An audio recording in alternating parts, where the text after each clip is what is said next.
आप लोगों को दो बातें मूलतः विशेष विस्तार के साथ समझाई गई थी। एक तो सदृशम चेष्टते स्वस्या प्रकृतिर ज्ञानवानपि प्रकृतिम यान्ति भूतानि निग्रह किम करिष्यति। ज्ञानी लोग भी अपने प्रकृति के अनुसार ही चेष्टा करते हैं। समस्त प्राणी अपने प्रकृति के अनुसार ही वर्तते हैं, इसलिए इसमें हठ करना व्यर्थ है। हठ इसमें कोई मददगार नहीं होता, इसका परिवर्तन नहीं कर पाता। इसलिए निग्रह किम करिष्यति का संदेश भगवान ने दिया।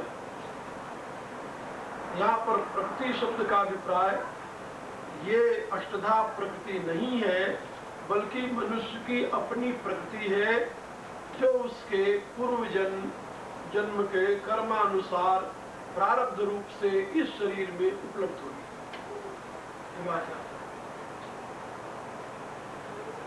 हर एक व्यक्ति अपने पूर्व जन्म के कर्मानुसार प्रारब्ध लेकर के इस शरीर को प्राप्त किया है।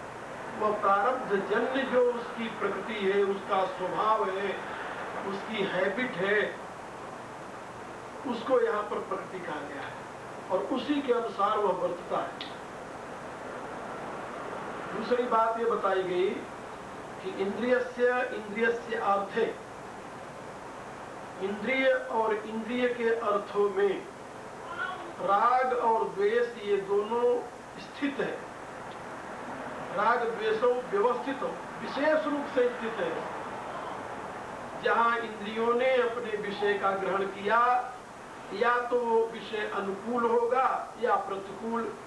अनुकूल विषय में राग हो जाएगा, प्रतिकूल विषय में द्वेष हो जाएगा। कि राग और द्वेष इंद्रियां और उनके विषयों में व्यवस्थित है। इसलिए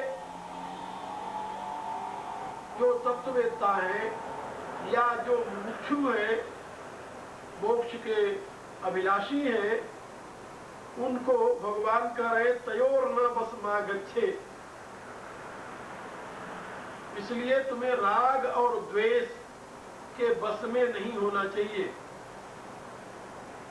बल्कि राग द्वेष नहीं, इंद्रियां और इंद्रियों के विषयों के बस में नहीं होना चाहिए। उनके कारण रूप इंद्रियां और इंद्रियों के विषय ही राग और द्वेष के कारण है, क्योंकि राग और द्वेष उनमें व्यवस्थित है, विशेष रूप से स्थित है। तो तुम्हें इंद्रियां और इंद्रियों के विषयों के बस में नहीं होना चाहिए, क्योंकि इंद्रियां और इंद्रियों के विषय ये दोनों तुम्हारे लिए परिपंथी माने डाकू हैं, लुटेरे हैं। यहाँ पर राग द्वेष की बात नहीं है। राग द्वेष के लिए भी कुछ लोग ऐसा कहते हैं। कल मैंने भी आप लोगों को ये भाव बताया था, एक वो भी भाव है। लेकिन यहाँ पर भगवान के कथन है तयोर न बसमागच्छेत, इंद्रियां और इंद्रियों के विषयों के बस में मत जाओ, क्योंकि प्रमाथिनी इंद्रियाणी हरंती प्रसभम मन। दूसरे अध्याय में भगवान ने बात समझाई है कि ये प्रमथनशीला इंद्रियां जबरदस्ती मन को खींच लेती है, और मन जो है वह बुद्धि को खींच लेता है। तदस्य हरति प्रज्ञा वायु माम नाव विमान बसी। मन बुद्धि को कैसे खींच लेता है? जैसे वायु जलाशय में नाव को खींच कर को डुबो देती है, इसी प्रकार से मन बुद्धि को खींच लेता है। इनका क्रम ऐसे है, इंद्रियां हैं, इंद्रियों का संचालक मन है, और मन का सूत्रधार बुद्धि है। इसको मैं फिर समझाऊंगा, आगे आएगा वो क्रम उसमें। वो पहले इंद्रियों को तो विषय आकर्षित करता है, और इंद्रियां फिर मन को आकर्षित करती है। प्रमाथनी इंद्रियाणी हरंती प्रसभम मन। ये जब इंद्रियां प्रबल हो जाती है तो जबरदस्ती मन को हर लेती है, मन को खींच लेती है। और वो जो मन है तदस्य हरती प्रज्ञा, वह मन जो है वो बुद्धि को ऐसे खींचता है, ऐसे डुबोता है, जैसे वायु नाव भसी, जैसे जलाशय में पड़ी हुई नाव को वायु चक्कर में डालकर डुबो देता है, ऐसे ही मन जो है वह बुद्धि को डुबो देता है। क्योंकि मन बुद्धि से जुड़ा हुआ है, इंद्रियां मन से जुड़ी हुई है। इसकी मीमांसा, इसकी व्याख्या पूर्ण रूप से आखिरी से पहले वाले श्लोक में आप लोगों को सुनाया जाएगा, जिसमें इंद्रियभ्य पराहर्ता अर्थभ्य परम मन आदि व्याख्या करके उपनिषद की समझाई जाएगी। यहाँ तो आप लोग इतना ही समझ लें कि इंद्रियां और इंद्रियों का जो विषय है यही दोनों परिपंथी है। राग द्वेष तो उनसे उत्पन्न होने वाली संतान है। तो तयोर न बस मागच्छेत, माने इंद्रियों के बस में मत हो, इंद्रियों के विषयों के बस में मत हो। संत गाया करते हैं ना, देखना इंद्रियों के न घोड़े भगे। इंद्रियां जो यही घोड़े हैं, समझाएंगे आपको आगे। तो कहीं उनके बस में न हो जाना। इंद्रियों के बस में जहां हुए या इंद्रियों के द्वारा ग्रहण किए जाने वाले विषयों के बस में जहां हुए, तहां तुम लूटे गए। तब यस्या परिपंथिनो, इस यात्री के लिए अथवा इस साधक के लिए ये दोनों परिपंथी, परिपंथी माने डाकू, लुटेरे, शत्रु है। ऐसे आप समझिए, कल्याण मार्ग के महान शत्रु हैं। कौन? इंद्रियां और उनके विषय। इंद्रियों को अपने बस में रखना ये तो उनकी उपयोगिता है, और स्वयं इंद्रियों के बस में हो जाना ये उसका दुरुपयोग है। तो तुम इंद्रियों के बस में मत हो, इंद्रियां तुम्हारे बस में हो। संतों का कथन है कि नाव की शोभा कहाँ है? नाव को निकाल करके कहीं पानी में डूब न जाए, इस भय से नाव को निकाल कर तुम बाहर रख दो, तो नाव की कोई उपयोगिता होगी? कोई उपयोगिता नहीं। नाव की उपयोगिता कहाँ है? उसी पानी में है जहां 24 घंटे उसके डूबने का खतरा बना हुआ है। उपयोगिता भी उसकी वही है ना मजेदार? जिस पानी में 24 घंटे उसके डूबने का खतरा है, उसी पानी में ही उस नाव की उपयोगिता है। पानी से बाहर निकालो तो कोई उपयोगिता नहीं उसकी। लेकिन नाव के प्रति यदि तुम सजग रहो, तो नाव में पानी यदि न जाए, पानी में यदि नाव रहे, तो नाव अनेकों को पार लगा दे, आप भी पार हो जाए। और यदि कहीं नाव में पानी आ जाए तो हजरत क्या हो? तो आप भी डूबे और जो उसके सहारे उनको भी डुबो दे। तो नाव में पानी न आने पावे, याद रखो, पानी में नाव रहनी चाहिए, वही उसकी शोभा है। यानी मेरे कहने का प्राय कि इंद्रियों के बस में तुम न हो जाओ, इंद्रियों को तुम्हारे बस में होना चाहिए, इसी में तुम्हारी शोभा है। जहां तुम इंद्रियों के बस में हुए, तहां तो वो डूबने वाली बात हो जाएगी। इसलिए तयोर न बस मागच्छेत, भगवान कहते उसके बस में मत हो, तभी ऐसे तुम्हें डुबाने वाले तुम्हें नष्ट कर देंगे।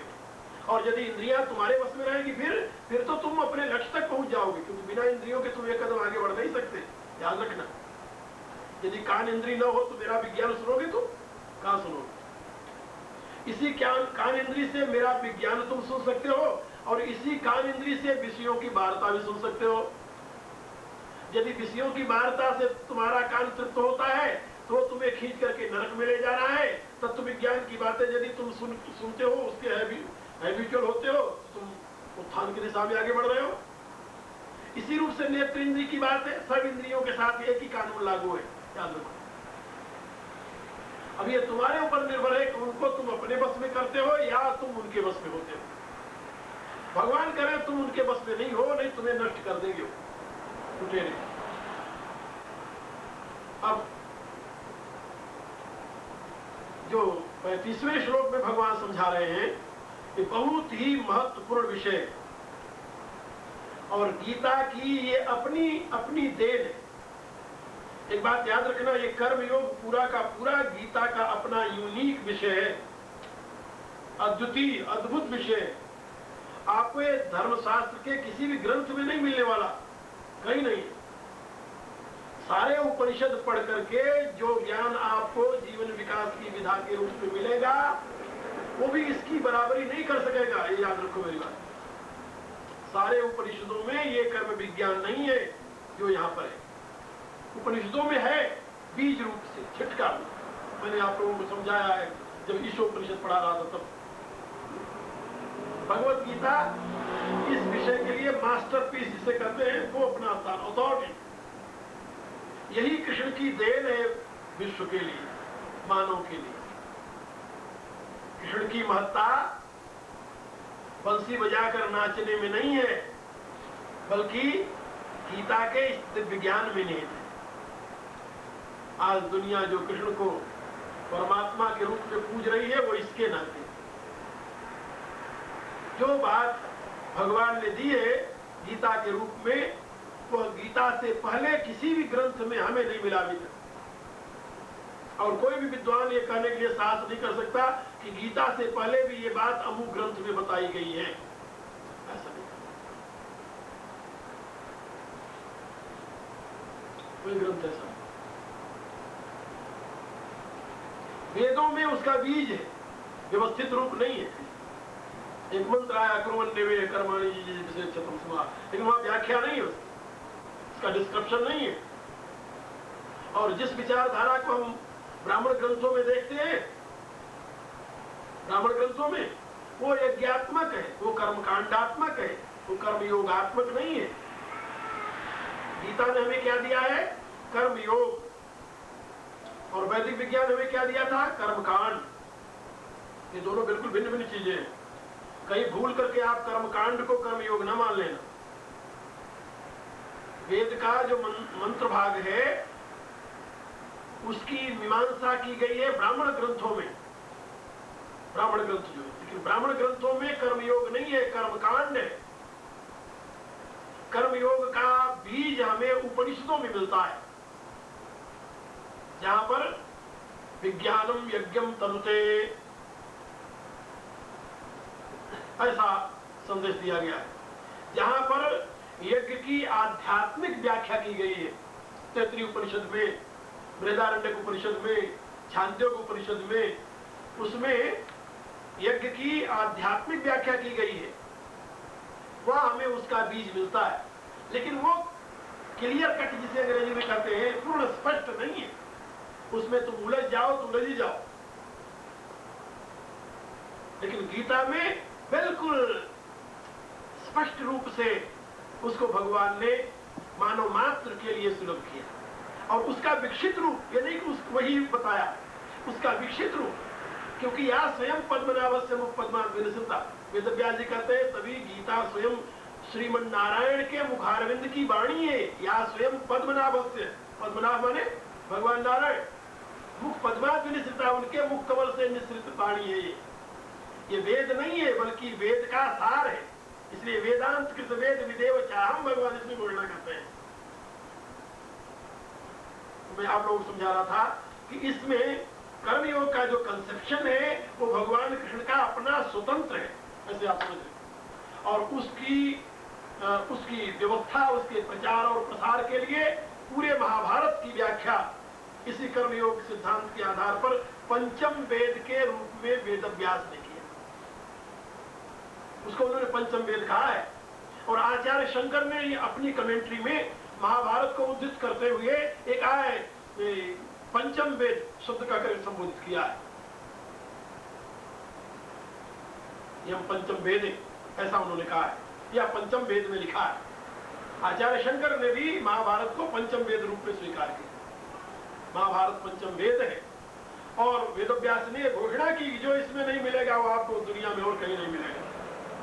1 लाख मंत्रों की संहिता के बदले में 1 लाख श्लोकों का पंचम वेद उन्होंने रचा, ऐसे आप समझिए। और इस कर्मयोग का जो सबसे बड़ा कंसेप्ट है वो है यह श्लोक, श्रेयान् स्वधर्मो विगुण परधर्मात् स्वनिष्ठितात् स्वधर्मे निधनम श्रेय परधर्मो भयावह। इससे उत्तम बात और मनुष्य के लिए कुछ नहीं कही जाती। इसका अर्थ क्या है? सरल और समझना। सुनिष्ठिता, अच्छी प्रकार से आचरण किया हुआ, अच्छी प्रकार से समझ करके आचरण किया हुआ, सुनिष्ठिता। पर धर्मा, दूसरे के धर्म की अपेक्षा,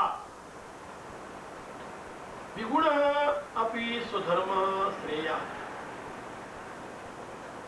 अच्छी प्रकार से अनुष्ठान किया हुआ दूसरे के धर्म की अपेक्षा गुण रहित अपना धर्म श्रेष्ठ है। एक जगह मैं इसकी व्याख्या कर रहा था, एक सज्जन उठे वो मेरे से कहने लगे, स्वामी जी आपका एक कथन तो ऐसे लग रहा है जैसे कोई ये कहे कि मेरे बाप के खुदाए हुए कुएं का खारा पानी दूसरे के मीठे पानी की अपेक्षा श्रेष्ठ है।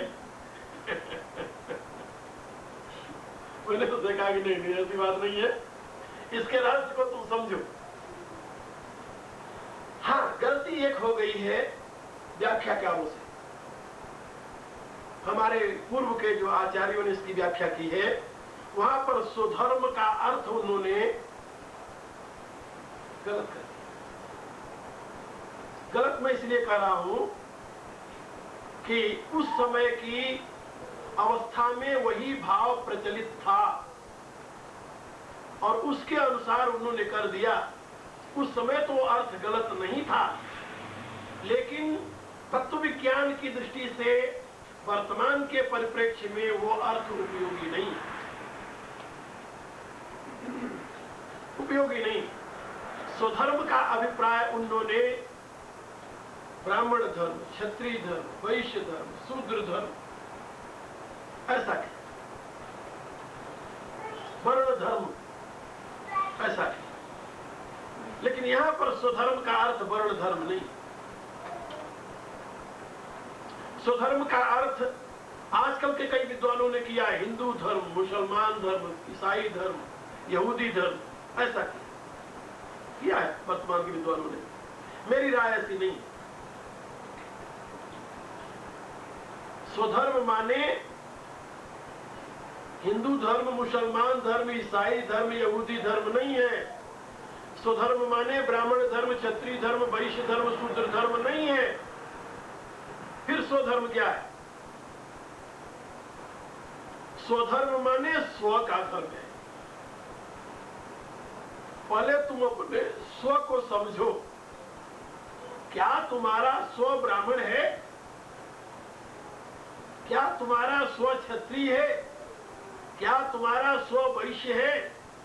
क्या तुम्हारा स्व शूद्र है? या तुम्हारा स्व हिंदू है, मुसलमान है, ईसाई है, यहूदी है? नहीं, तुम्हारा स्व क्या है? स्व का अनुसंधान करो। यदि तुम स्व को समझ जाओ तो तुम सबको समझ जाओ। स्व तुम्हारा क्या है और तुम्हारे से पर क्या है?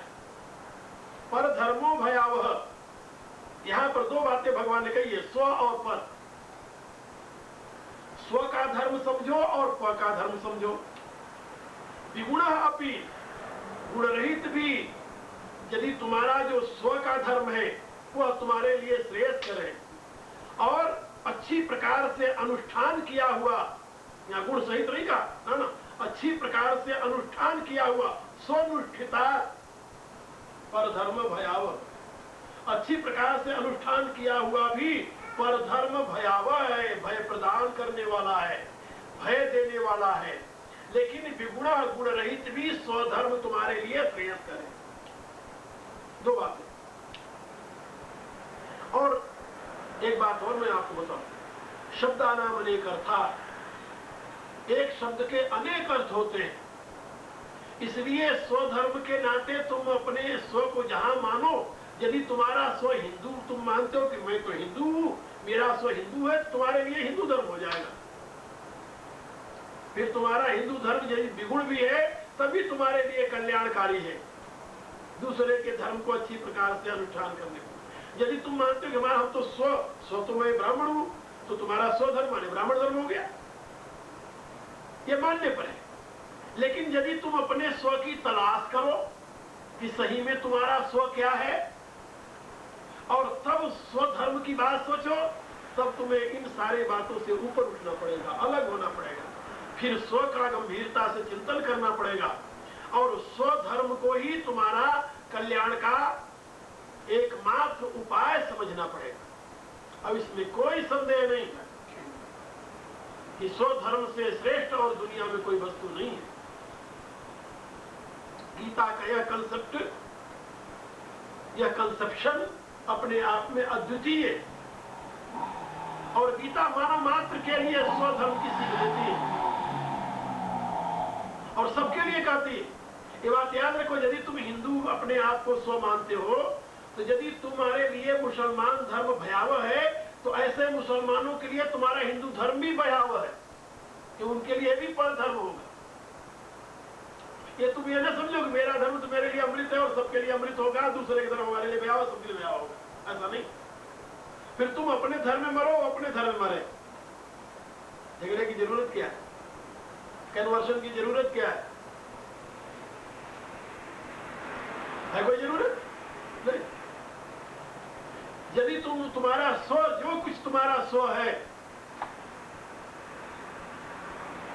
हाँ एक बात तो जरूर है, तुम यदि ब्राह्मण हो, तुम अपने आप कुछ कह सकते हो कि मेरा स्व तो ब्राह्मण है, लेकिन एक शूद्र ये स्वीकार करने के लिए तैयार नहीं है कि उसका स्व शूद्र है। कहेगा नहीं, हमारा स्व शूद्र नहीं है, हमें तो शूद्र बनाया गया है। ठीक,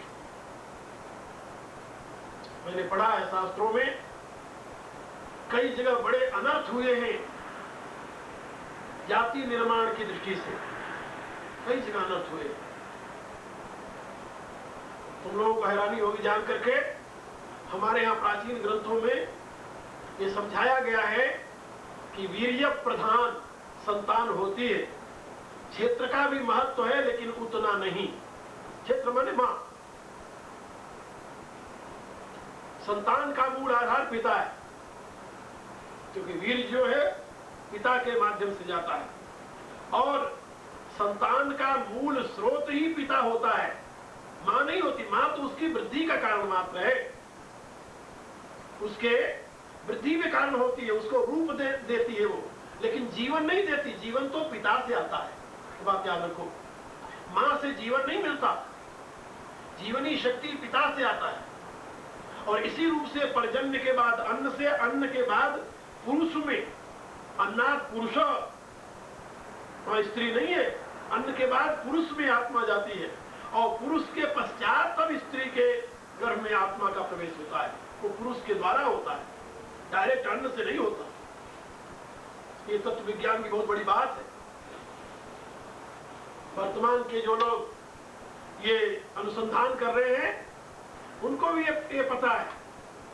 एक बार एक कुछ वैज्ञानिक मेरे से बात कर रहे थे, तो मैंने उनसे इस विषय में काफी चर्चा के पश्चात एक प्रश्न किया। हम कहा, तुम लोग ये यदि समझते हो कि नारी के अंदर भी जीवनी शक्ति उसी ढंग से आती है, दोनों के संयोग से जीवत्व की उत्पत्ति होती है, तुम ये बता सकते हो कि क्रोमोसोम्स की जो संख्या है 22 जो पुरुष और स्त्री के संयोग से बनता है, तो 22 क्रोमोसोम्स यदि नारी से ही ले लिया जाए तो संतान बन जाएगी? क्या राय है तुम्हारी? नहीं बने, नहीं बनेगी। तो पुरुष से लेने से भी नहीं बनती, पुरुष से लेने से शरीर नहीं बनेगा, तो शरीर का निर्माण तो नारी के क्रोमोसोम्स करते हैं। तो बड़ी गंभीर विषय है, इसको समझो। और उसमें भी जहां पर पुत्र की उत्पत्ति की जरूरत है, वहां 22 की बजाय 23 संख्या होनी चाहिए पुरुष के क्रोमोसोम्स की, तब वो पुत्र बनेगा। वहां नारी के कोई दोष नहीं। यदि लड़की पैदा होती जा रही है तो उसमें नारी का दोष नहीं हो, तो कमी तो पुरुष की है कि उसमें वो शक्ति नहीं है अधिक क्रोमोसोम्स पैदा करने की। उसकी निर्बलता के कारण अनेकों लड़कियां पैदा होती हैं। ये नासमझी है जिसमें लोग कहते हैं कि ये तो ये स्त्री कुलक्षणी है, तो लड़की ही पैदा करती है। अधिकांश प्राचीन काल में ऐसी मान्यता है कि आज भी है। उसमें स्त्री का कोई दोष नहीं, वहां दोष तो पुरुष की है, पुरुष की कमी है, और उस कमी के नाते अनेकों लड़कियां पैदा करता है, वो पुत्र नहीं पैदा कर सकता। इसलिए मैं आप लोगों को बता रहा था कि ये जो जीवनी शक्ति का क्रम है वह पुरुष से होकर के नारी में प्रवेश करता है, डायरेक्ट अन्न से नारी में नहीं आता। एक बात याद रखो। इसलिए क्षेत्र की प्रधानता नहीं मानी गई है, वीर्य की प्रधानता मानी गई है। वीर्य प्रधान है, पिता प्रधान है। और हमने देखा है अपने प्राचीन ग्रंथों में कई ऐसी संतानें हैं, कई ऐसी भारत में जातियां हैं जिनका पिता उत्तम कुल का था, माँ उनकी निम्न कुल की थी, लेकिन निम्न कुल की माँ होने के नाते समाज ने उनको निम्न कुल में ही ढकेल दिया। क्यों ढकेल दिया, इसका कोई उत्तर नहीं। हर एक जगह तो पिता की प्रधानता है, तो वहां मां की प्रधानता क्यों मान ली गई? कोई उत्तर नहीं इसका, कोई उत्तर। क्यों मान ली गई? मान ली गई। एक कहता है कि मां की प्रधानता होनी चाहिए, मान ली जाती है। ऐसी स्थितियों में क्यों मान ली जाती है? यदि मां की प्रधानता मान ली जाए तो मलाह की कन्या से पैदा हुआ वेदव्यास कभी ऋषि बन ही नहीं सकता हो, कैसे बनेगा? लेकिन पराशर का पुत्र है, पराशर का वीर्य है, इसलिए वो पराशर गोत्री कहलाता है। मां का गोत्र तो कभी चलता भी नहीं। इसलिए मैं आप लोगों को बता रहा था कि ऐसी दुर्घटनाएं हुई, इतिहास में हम पढ़ते। ब्राह्मण की संतान 3 वैश्य की लड़की से पैदा हुई। 3 ब्राह्मण की संतानें वैश्य की लड़की से पैदा हुए। आगे चलकर उन तीनों को समाज ने शूद्रता में ढकेल दिया।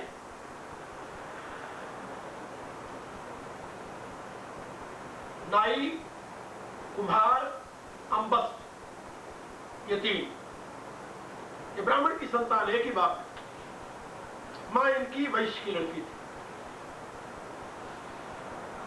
और ये अनुलोम है, ये प्रतिलोम नहीं है, अनुलोम है। हमारे शास्त्रों में 2 प्रक्रियाएं हैं, अनुलोम और प्रतिलोम। प्रतिलोम किसे कहते हैं? ऊंचे कुल की लड़की और निम्न कुल का लड़का यदि हो तो उसे प्रतिलोम कहा जाता है। उस प्रतिलोम में तो पतन होगा, इसमें कोई संदेह नहीं, उसमें उद्धार नहीं हो सकता। ऊंचे कुल की यदि लड़की निम्न कुल के लड़के के साथ संबंध करती है तो जाति तो निम्न कुल की होगी, वो ऊंची नहीं हो सकती, और उस संतान का पतन होगा, वो नीचे गिरेगी, वो आगे नहीं बढ़ सकती, कोई संदेह नहीं, शास्त्र का संबंध है। लेकिन ये प्रतिलोम है, ऊंचे से नीचा। और अनुलोम क्या है? निम्न कुल की लड़की उच्च कुल के साथ ब्याही जाए। यदि एक क्षत्रिय की लड़की ब्राह्मण से ब्याही जाती है, वैश्य की लड़की क्षत्रिय से ब्याही जाती है, शूद्र की लड़की वैश्य ब्याही जाती है, तो वहां अनुलोम है, वहां उसका उत्थान हो रहा हो, विकास की दिशा है। लेकिन यदि इसका रिवर्स कर दिया जाए तो पतन की दिशा होती है, विकास की दिशा नहीं है। आप लोगों को मालूम है, अंग्रेज जब भारत में पहुंचे तो वहां की गायें 20-20, 30-30 किलो दूध देने वाली थी, 40-40 किलो एक मन दूध देने वाली गायों का वर्णन है। लेकिन वो किताबों में है। अंग्रेजों के जाने के बाद जब हमारी गायें उनके सुंदर आहार की पात्र बन गई तो परिणाम क्या हुआ? भारत में वही गायें रह गई जो 1-2 किलो दूध देने वाली। कुछ ब्रीड उन गायों का संरक्षण किया कुछ लोगों ने। अभी भी आपको जानकर हैरानी होगी, भारत में एक संप्रदाय है, कूके कहते हैं उनको, नामधारी कहते हैं, सरदारों, सफेद पगड़ी बांधते हैं वो, राम सिंह के अनुयायी। गौ हत्या के लिए उन्होंने अपने आप को समर्पित, यानी गौ रक्षा के लिए अपने आप को समर्पित किया और तोप के सामने खड़े हो गए। ये अंग्रेज सरकार उनको तोप से उड़ाती रही और लाइन में आते रहे। लाइन में आए, तोप के सामने लाइन में आते गए। आप उनका बलिदान देखिए, लाइन में आते गए और तोप से उड़ते गए, लेकिन आखिर कहां तक उड़ाती उनको, हार करके बंद करना पड़ा। और वो राम सिंह, उनके अनुयायी गौ के परम भक्त हैं। आज उनके आश्रम में जाइए, आपको गौएं मिलेंगी, देख करके आपको तबीयत खुश हो जाएगी। ये जो कभी कभी आप चित्र में देखते हैं भगवान कृष्ण के बगल में खड़ी हुई गौ, बिल्कुल यही गौ आपको वहां दर्शन देगी। बिल्कुल ये कल्पना की गौ नहीं है, बिल्कुल सही गौ है, बिल्कुल। और वो गईएं 30-30 किलो दूध देती हैं, थोड़ा नहीं देती। और उनका दूध जो 50 किलो गाय यहाँ की दूध दे रही है उससे कई गुना अधिक है, मीठा, स्वादिष्ट और ताकतवर। इतनी सुंदर गैया आज भी वो भारत में है, लेकिन वो केवल उनके आश्रम में मिलेगी और कहीं नहीं मिलेगी। उन्होंने प्रतिबंध लगा रखा, वो किसी को देते भी नहीं। कोई यदि उनसे जाए, मांगना चाहे, लेना चाहे, खरीदना चाहे, तभी नहीं देते, अलाउ नहीं है। उनके आश्रमों में बधी हुई है, सैकड़ों की तादाद में लाइन के लाइन, देखकर तबीयत खुश हो जाती है। दूध से धोई हुई ऐसी गौएं दिखाई देती है और उसकी उतनी सेवा करते हैं, उतने वो खिलाते हैं, उनको पूजते हैं, उनकी वो देवता है, वही उनके भगवान।